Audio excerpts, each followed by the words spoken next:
চলছে আমাদের এখনের নিবেদন বাঙ্গাল কা কাল। বাংলার সাহিত্য, কাব্য অথবা ইতিহাস বাংলার বাইরে, বাংলা ভাষার বাইরেও কতটা সমাদৃত তা এই অনুষ্ঠানের মধ্যে দিয়ে আপনাদের সামনে তুলে ধরব। আমাদের এই অনুষ্ঠানের 3টি পর্ব, প্রত্যেক পর্বে 2টি করে কবিতা থাকবে, একটি বাংলা এবং একটি হিন্দি। হিন্দি কবিতাটি হয় বাংলা কবিতাটির অনুবাদ অথবা একই প্রেক্ষাপটে লেখা একটি আলাদা কবিতা। এই অনুষ্ঠানের শীর্ষক হল বাঙ্গাল কা কাল, যার বাংলা তর্জমা করলে দাঁড়ায় বাংলার কাল বা সময়। এই পরিবেশনার মধ্যে দিয়ে দেখব বৃহত্তর পরিধিতে কাল বা সময় কিভাবে বিভিন্ন রূপে ধরা দিচ্ছে। আমাদের প্রথম কবিতাটির আধার হল শিশুকাল। ছোটবেলায় এক শিশুর মনে যে নিষ্পাপ প্রশ্নগুলি থাকে তাই ফুটে উঠেছে এই কবিতায়। আপনারা শুনবেন রবীন্দ্রনাথ ঠাকুরের সমালোচক। হিন্দি অনুবাদটি হল গুলজারের। বাবা নাকি বই লেখে সব নিজে, কিছুই বোঝা যায় না লিখছে কি যে। সেদিন পড়ে শোনাচ্ছিলেন তোরে, বুঝেছিলি বল মা সত্যি করে? এমন লেখায় তবে বল দেখি কি হবে। बाबा बैठे पुस्तक लिखते रहते हैं खुद ही। क्या लिखते हैं मेरे तो कुछ पल्ले नहीं पड़ता। उस दिन पढ़ के सुना रहे थे ना तुमको, माँ माँ सच कहना, क्या कुछ समझी तुम? ये सब लिखने से आखिर क्या मिलना है? তোর মুখে বা যেমন কথা শুনি তেমন কেন লেখেন না কৌনি? ঠাকুরমা কি বাবাকে কখনো রাজার কথা শোনায়নি কোনো? সে সব কথাগুলি গেছেন বুঝি ভুলি। कितनी अच्छी अच्छी कहानियाँ रोज सुनाती हो, वैसा कुछ क्यों नहीं लिखते बाबा?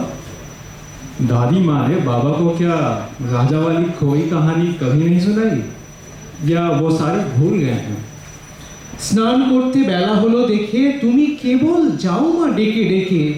খাবার নিয়ে তুমি বসেই থাকো, সে কথা তার মনেই থাকে না কো। করেন সারা বেলা লেখা লেখা খেলা। स्नान में देरी हो जाए तो कितनी बार बुलाने जाती हो, है ना? खाना परोस के बैठी रहती हो तुम, उनको वो भी याद नहीं रहता। सारा समय बस लिखना लिखना खेलते रहते हैं। বাবার ঘরে আমি খেলতে গেলে তুমি আমায় বলো দুষ্টু ছেলে, বকো আমায় গোল করলে পরে। দেখছিস নে লিখছে বাবা ঘরে, বলতো সত্যি বল লিখে কি হয় ফল? मैं बाबा के कमरे में अगर खेलने जाऊं तो पाजी पाजी कह के मुझे डांटती हो। थोड़ा सा भी शोर करूं तो बोलती हो देख नहीं सकते क्या बाबा बैठे लिखते हैं। बोलो तो सच बोलो माँ, लिखने से क्या होगा?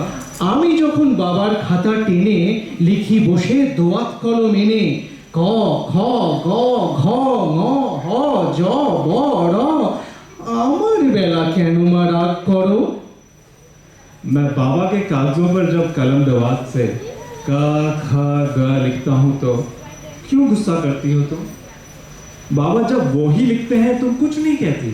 বাবা যখন লেখে কথা কও না দেখে, বড় বড় রোল কাটা কাগজ নষ্ট বাবা করেন নাকি রোজ? আমি যদি নৌকা করতে যাই অমনি বলো নষ্ট করতে নাই।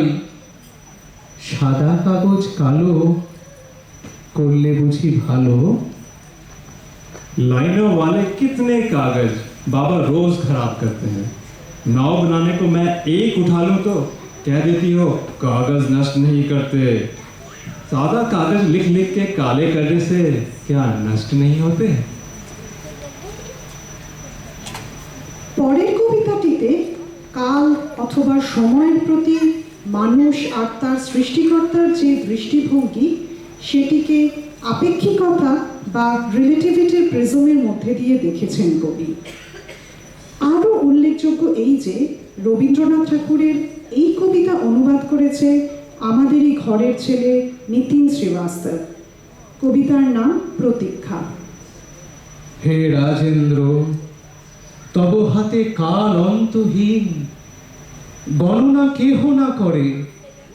রাত্রি আর দিন আসে যায়, ফুটে ঝরে যুগ যুগান্তরা। বিলম্ব নাহিক তব, নাহি তব তরা। প্রতীক্ষা করিতে জানো, শতবর্ষ ধরে একটি পুষ্পের কলি ফুটাবার তরে।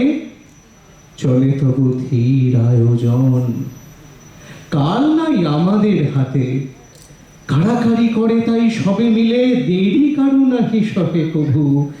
সকলের সব সেবা প্রভু, শেষ করে দিতে দিতে কেটে যায় কাল। শূন্য পড়ে থাকে হায় তব পূজা থাল। অসময়ে ছুটে আসি, মনে বাসি ভয়। এসে দেখি যায় নাই তোমার সময়। हे देवों के देव, तुम्हारे हाथों में समय अपार है। गिनती के परे रात और दिन गुजरते हैं। कई युग युगांतर एक पुष्प की तरह खिलते और बिखरते हैं। तुम में ना विलंब है और ना है अधीरता, तुम में है ठहराव। 7 वर्षों से तुम हर एक कली को अपने संरक्षण में आहिस्ते आहिस्ते पुष्पित करते आए हो। समय हमारे हाथों से परोक्ष है, अतः संघर्ष में सभी विलीन हैं और विलंब हमें असहनीय है। प्रभु, सब सीमित करते करते समय कट जाता है। सूनी रह जाती है हाय तुम्हारी पूजा की थाली। और जब विचलित होकर तुम्हारे समक्ष आता हूँ मन में एक भय के साथ, तो देखता हूँ समय वहीं अविरल विराजमान है।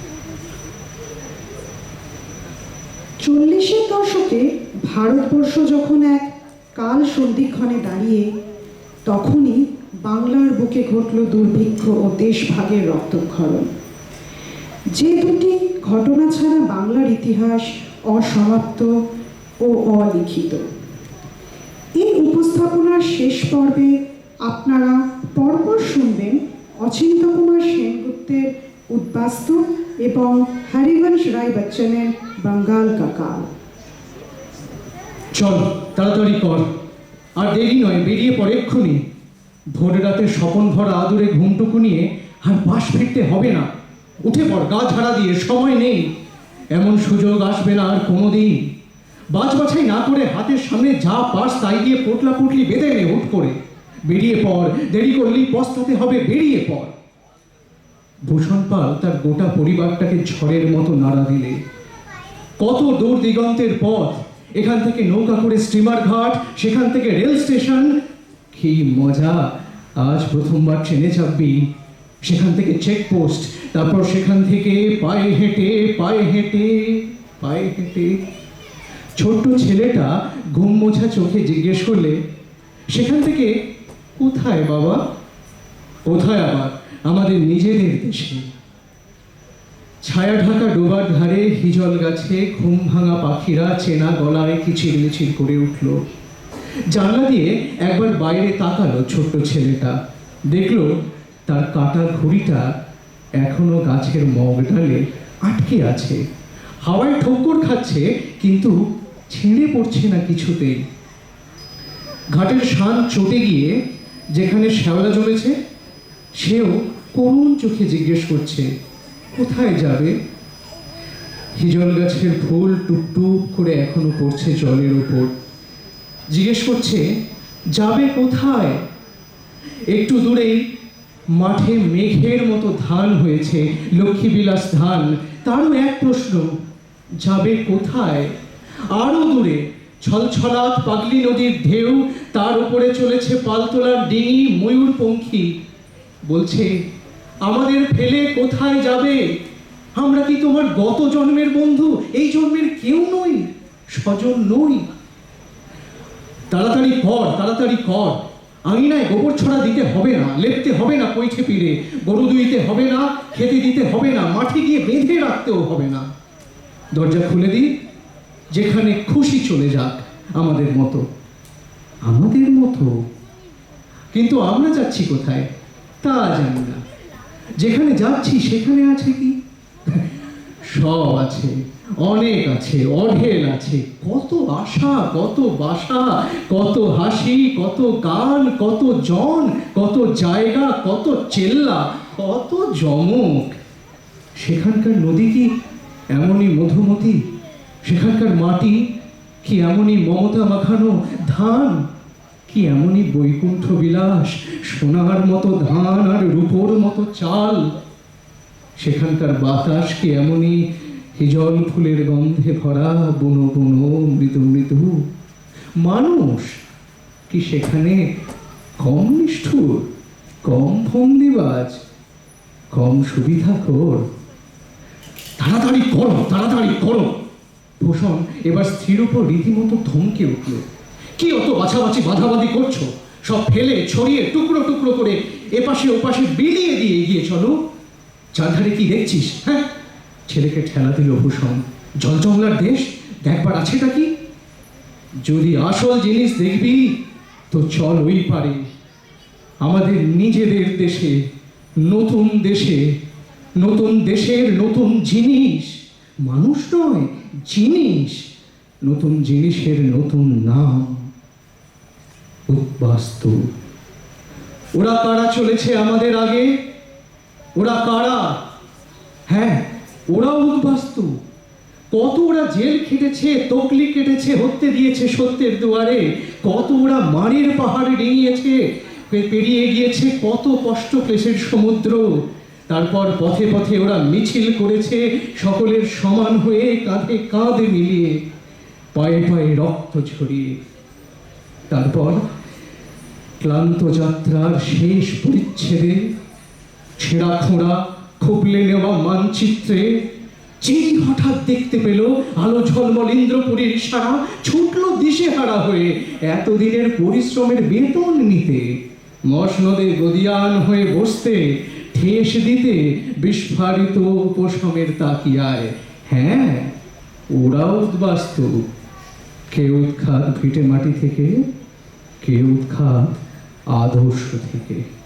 পথের কুশকণ্ঠকে যারা এতদিন গ্রাহ্যের মধ্যে আনেনি, সে আজ দেখছে পথে লাল শালু পাতা হয়েছে কিনা, ড্রয়িং রুমে পা রাখবার জন্য আছে কিনা বৃহৎ পুরো ভেলভেটের কার্পেট। ত্যাগব্রতের যাবজ্জীবন উদাহরণ হয়ে থাকবে বলে যারা এতদিন ট্রেনের থার্ড ক্লাসে চড়েছে, সাধারণ মানুষের দুঃখ দৈন্যে শরিক হয়ে, তারাই চলেছে রকমারি তাকমার চোদ্দার সাজানো 10 ঘোড়ার গাড়ি হাঁকিয়ে। আরো আগে, ওই ইতিহাসেরও আগে, ওরা কারা? ওই ইন্দ্রপুরী, ইন্দ্রপ্রস্থ থেকে বেরিয়ে যাচ্ছে হিমালয়ের দিকে।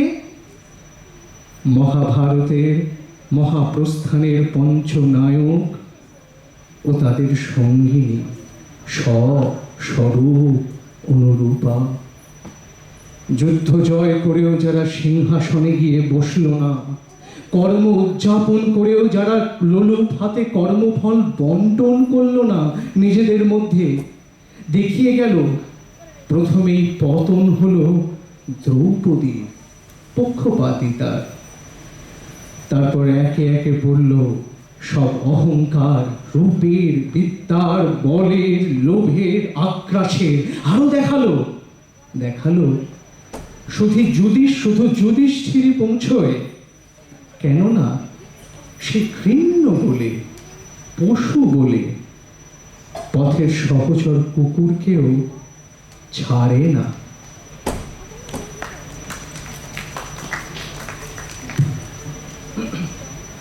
पड़ गया बंगाले में काल, भरी कंगालों से धरती, भरी कंकालों से धरती। क्या कहा, कहाँ पड़ गया काल? कहाँ कंगाल, कहाँ कंकाल? क्या कहा, कालत्रस्त बंगाल? वही बंगाल जिस पर सजल घनों की छाया में लहराते खेत धान के दूर दूर तक, जहाँ कहीं भी गति नैनों की, जिस पर फैले नदी सरोवर, नद नाले वर निर्मल निर्झर सिंचित करते वसुंधरा का आंगन उर्वर। जिसमें उगते बढ़ते तरुवर लदे दलों से फदे फलों से सजे कली कली कुसुमों से सुंदर।